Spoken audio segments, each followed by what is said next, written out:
នេះពួកជួយបោះកំហុស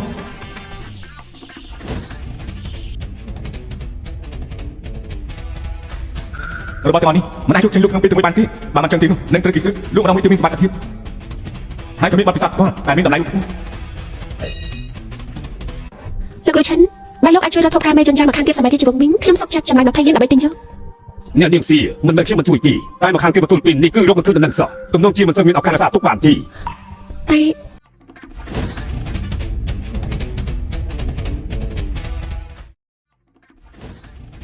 ដើម្បីជាកម្លាំងចិត្តដើម្បីផលិតវីដេអូនេះសូមជួយ Subscribe មួយមកបានទីតែលោកគ្រូឆាន់អូនប្រុសបានស៊ីយំម្ដងទៀតហើយមិនមែនថាក្មេងប្រុសម្នាក់នេះមកលក់របស់ល្អទៀតទេអ្នកនាងសៀសូមជួយទៅជាមួយខ្ញុំបន្តិចសូមអញ្ជើញក្មួយវាងខ្ញុំសូមណែនាំលោកបន្តិចនេះគឺអ្នកនាងសៀនាយកក្រុមហ៊ុនសៀ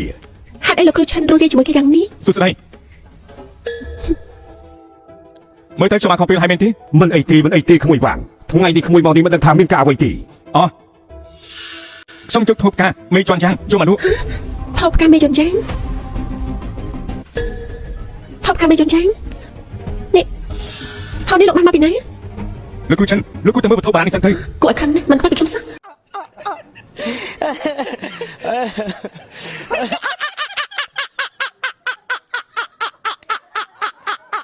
មើលអាសៀកបែបនេះស្មានតែថោនេះក៏ដឹងខ្លាំងៗដែរទម្រង់ពណ៌រលូងព្រមទាំងការឆ្លាក់នៅផ្នែកខាងក្រោមនិងស្នាមរលាត់គឺត្រូវគ្នាយ៉ាងល្អឥតខ្ចោះជាមួយនឹងថូបការមេដែលព្រះរាជវាំងប្រទាននេះគឺជាវត្ថុពិតនេះគឺជាថូបការមេយន់យ៉ាងសម័យរាជវង្សមីងផ្នែកខាងឆ្វេងនេះពិតមែននេះលោកគ្រូឆិនភ្លេងល្អពិតមែនតើលោកគ្រូឲ្យតម្លៃប៉ុន្មានដែរទៅក្មួយវាងថ្ងៃនេះក្មួយមកដល់មិនយឺតមិនលឿនពេលនេះជាពេលសមស្របបំផុតតម្លៃនេះអាចកើនឡើងទ្វេដងខ្ញុំឲ្យ20 លានលោកលក់ថោនេះឲ្យខ្ញុំឲ្យ20 លានលោកលក់ថោនេះឲ្យខ្ញុំ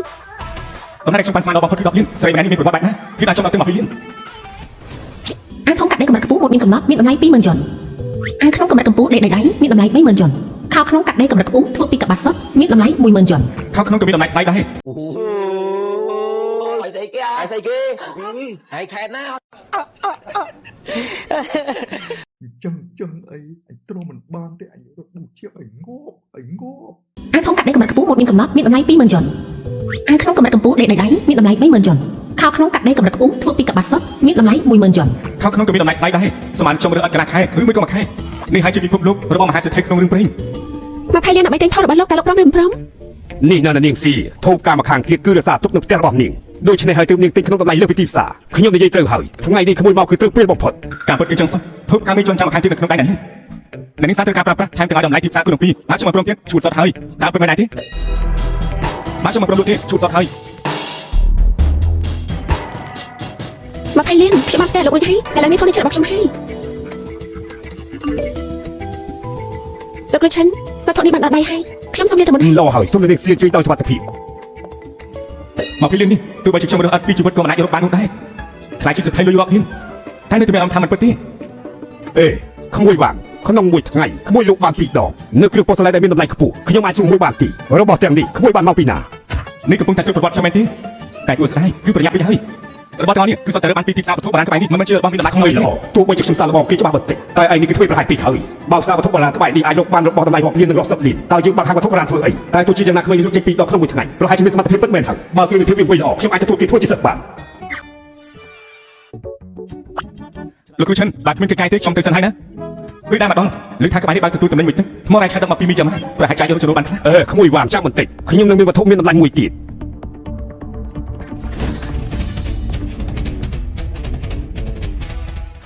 ដើម្បីជាកម្លាំងចិត្តដើម្បីផលិតវីដេអូនេះសូមជួយ Subscribe មួយមកបាន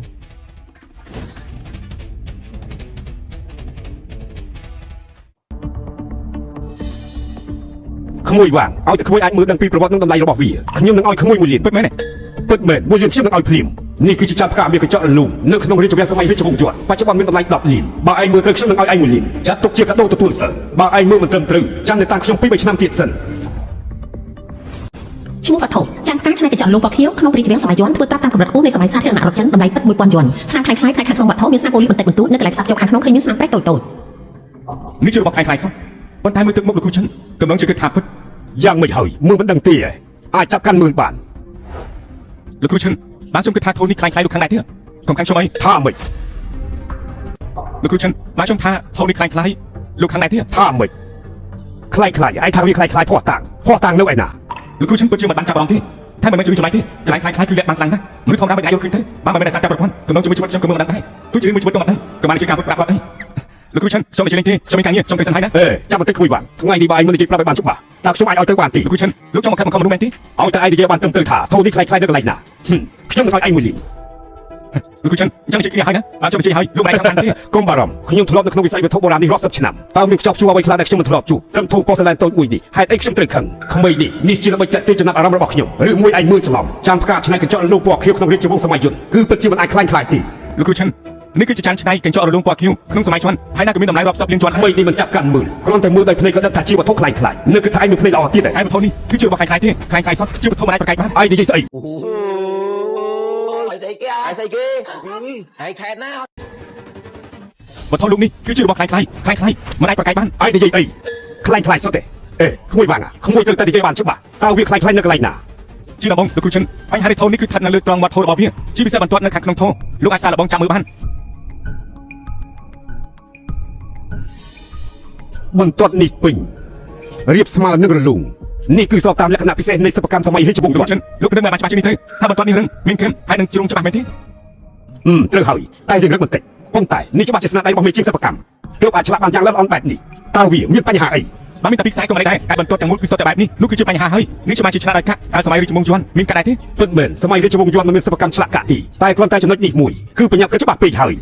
លោកគ្រូចិនលោកអាចចាប់ដើមមើលផ្នែកខាងក្រោមថោបាននៅត្រង់បាត់ធនដើម្បីស្ទាបមើលដូច្នេះហើយទើបខ្ញុំថានេះគឺជាវត្ថុខ្លាំងដែលមិនអាចប្រកែកបានតែវាមិនបាននេះថាសម័យទំនើបក៏ជាសម័យសាធារណរដ្ឋចិនដែរលោកគ្រូចិនមិនអីទេ អុយ លោកមិនអីទេ អុយ លោកគ្រូចិនលោកទម្លាក់បែបនេះខ្ជិះពេកហើយទោះបីជាខ្លាំងក៏មានតម្លៃជាង1000វ៉ាត់ដែរ 1000យួនពិតជាថ្លៃណាស់តែវត្ថុនេះយកមកចំណាយ10លានទិញបែរជាមើលច្រឡំ លោកគ្រូចិន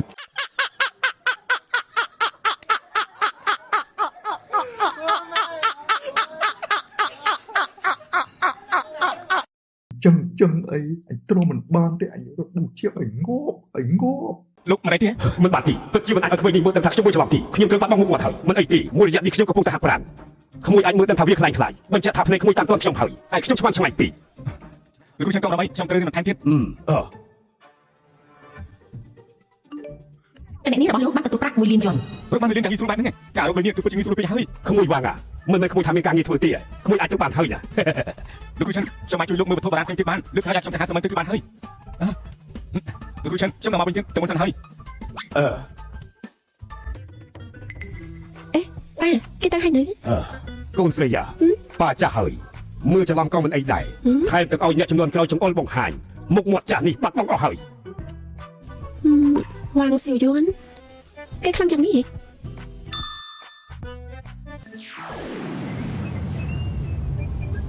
អាងធំកាត់ដេកកម្រិតខ្ពស់មួយមានកំណត់មានតម្លៃ 20000 យន់អាងក្នុងកម្រិតកម្ពស់ដេកដៃមានតម្លៃ 30000 យន់ខោក្នុងកាត់ដេកកម្រិតខ្ពស់ធ្វើពីកប្បាសសុទ្ធមានតម្លៃ 10000 យន់ ខោក្នុងក៏មានតម្លៃដែរសម្រាប់ខ្ញុំរើសអត់កន្លះខែ អញ្ចឹងអីអញទ្រាំមិនបានទេអញរត់ប៊ូជាអីងប់ ដើម្បីជាកម្លាំងចិត្តដើម្បីផលិតវីដេអូនេះសូមជួយ Subscribe មួយមកបាទ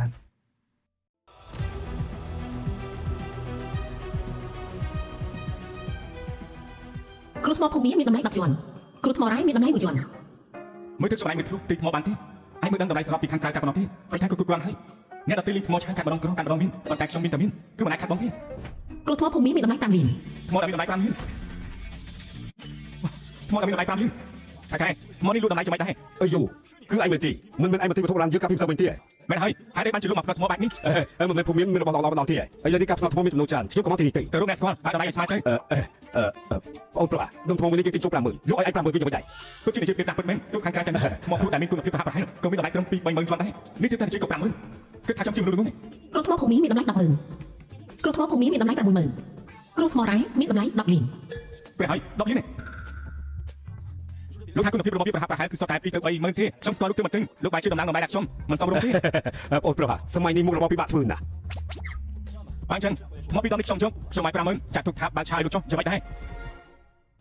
បានអូនប្រុសចង់ឲ្យខ្ញុំកាត់នៅទីនេះខ្ញុំមានម៉ាស៊ីនកាត់ឲ្យឯងដល់គេថ្លៃ បានហើយកាត់នៅទីនេះទៅកាត់នៅទីនេះក៏ល្អដែរបើសិនជាមានរបស់ល្អនឹងមានអ្នកឲ្យតម្លៃភ្លាមនៅទីនេះហើយខ្ញុំនឹងលួចជុំចំណេញ អ្នកទៀតថាចង់មានភ្លាមខ្ញុំគិតថាថ្មនេះអត់បានតាទីនៅខាងក្រៅរត់ដប់យ៉ាងនេះ មនុស្សនេះមានការសិក្សាស្រាវជ្រាវលើការលេងថ្មឆៅទៀតទេ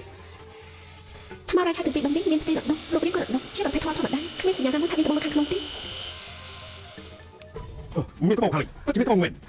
មិនក៏អាចទៅរួចកូនថ្មបែបនេះក៏អាចមានត្បូងដែរ ហ៎ត្បូងប្រភេទប៊ីណូលំដាប់កពូលពណ៌នេះផ្ទៃរលោងគ្មានស្នាមប្រេះលំដាប់កពូលក្នុងចំណោមលំដាប់កពូល តម្លៃនេះចាំងហោចណាស់ក៏ចាប់ពី4លានឡើងទៅដែរ Ai thấy kia ai thấy kia ai khét nào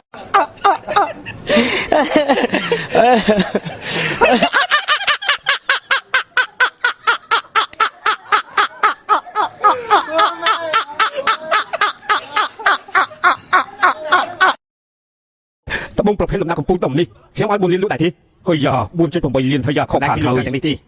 លោកកុំប្រញាប់អីនៅមានម្ដងទៀតមិនទាន់កាត់ម្ដងទៀតទៅ បានចាំមើលថាមានត្បូងទៀតទេតែចាំមើល ទី1ខ្ញុំទទួលស្គាល់ថាខ្ញុំបានច្រឡំតែទី2ទៅខាងក្រៅរដុបយ៉ាងនេះរូបរាងបែបនេះពិតជាមិនអាចមានត្បូងទៀតទេ មានត្បូងទៀតហើយត្បូងដ៏ល្អនេះគឺជាប្រភេទត្បូងពណ៌បៃតងរីកអស់ព្រះជាម្ចាស់ហើយពិតជាពណ៌បៃតងរីកមែនពណ៌នេះស្រស់ស្អាតណាស់គុណភាពនេះមើលទំហំនេះយ៉ាងហោចណាស់ក៏មានតម្លៃរាប់សិបលានដែរ បានជាត្បូងពណ៌បៃតងរាជដែលមានតម្លៃរាប់សិបលានមនុស្សម្នាក់នេះមានការសិក្សាជ្រៅជ្រៅលើអាជីវកម្មថ្មគឺជាធនធានមនុស្សដ៏កម្រណាស់ ហត់ទេ អ្នកទាំងអស់គ្នាឥឡូវអាចឲ្យតម្លៃបានហើយខ្ពស់បំផុតគឺទទួលបាន ត្បូងពណ៌បៃតងរីកគឺកម្រណាស់មែនហើយមិនបាននិយាយពីវត្ថុដែលកម្រពិបាករកទេត្បូងទាំងពីរដុំនេះខ្ញុំឲ្យ12លាន12លានចង់ទិញ2ដុំយល់សពហើយខ្ញុំឲ្យ14លាន មនុស្សស្ម័គ្រថាថ្មអាចរកលុយបានច្រើនជាងវត្ថុបុរាណទៀតរកបានជាង10លានជាន់យ៉ាងងាយស្រួលការដែលនៅអត់គឺមិនមានសម័យនោះទេមនុស្សស្ម័គ្រថាថ្មពីរដងអាចរកបាន20លានសោះពិតជាអពុតថៃពិតមែន 15លានខ្ញុំឲ្យ15លាន មែនហើយនេះជាកម្លាំងដែលខ្ពស់បំផុតបើ20លានទំនងជាលើកតម្លៃដែលគូថ្មទាំងពីរនេះអាចនាំមកបានតែនេះគឺធំជាងអានទុនរបស់ខ្លួនឯងទៅទៀតឡោះដូច្នេះហើយគូថ្មទាំងពីរដងនេះគឺជារបស់លោកពីរដងនេះ ខ្ញុំឲ្យ20លាន ហើយយ៉ាគេឲ្យ20លាននេះថ្លៃពេកហើយលើសថ្លៃទីផ្សារ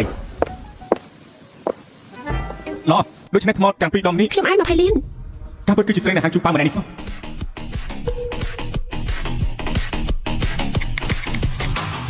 ផ្ទៃប្រាក់រួចហើយ អូយប៉ិតនេះគឺជារបស់ខ្លាំងណាស់ ត្រូវហើយមែនហើយ ឡោះដូច្នេះថ្មទាំងពីរដងនេះគឺជារបស់អ្នកនាង អោព្រះជាម្ចាស់ពិតជាមានមនុស្សចំណាយ20លានទិញគ្រួថ្មទាំងពីរដុំនេះថ្លៃហួសហេតុពេកហើយ20លាននេះថ្លៃហួសហេតុពេកហើយតម្លៃនេះបានលើសឆ្ងាយណាស់ពីតម្លៃដើមនៃគ្រួថ្មទៅហើយ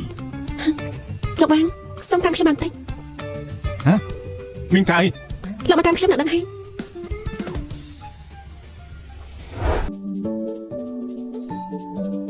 អ្នកនាងសាមានកាយ ហេតុអីក៏លោកវាងឆោតឆ្ងាយពីខ្ញុំយ៉ាងនេះ អ្នកនាងសាឥឡូវនេះអាចនិយាយបានហើយ លោកវាងលោកគិតថាខ្ញុំស្អាតទេ ធ្វើបាបអាបងទុកចំហើយ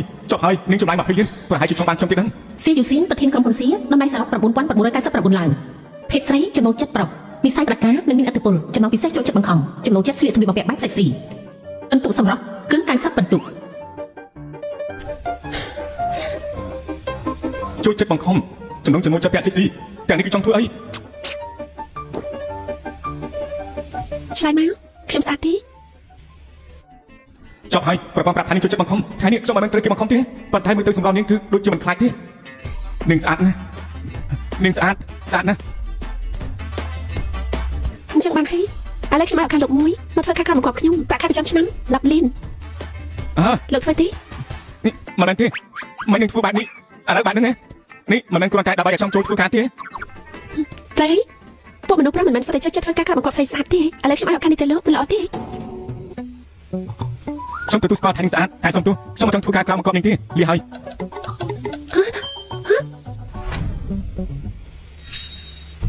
លីហើយ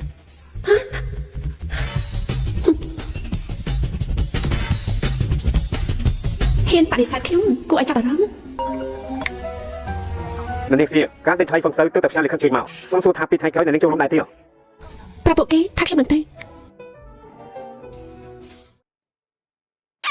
សូមជួយ Subscribe មួយមកបាទដើម្បីមានកម្លាំងចិត្តធ្វើរឿងពេញមានគុណភាពមកដល់ក្នុងពេលឆាប់ៗនេះ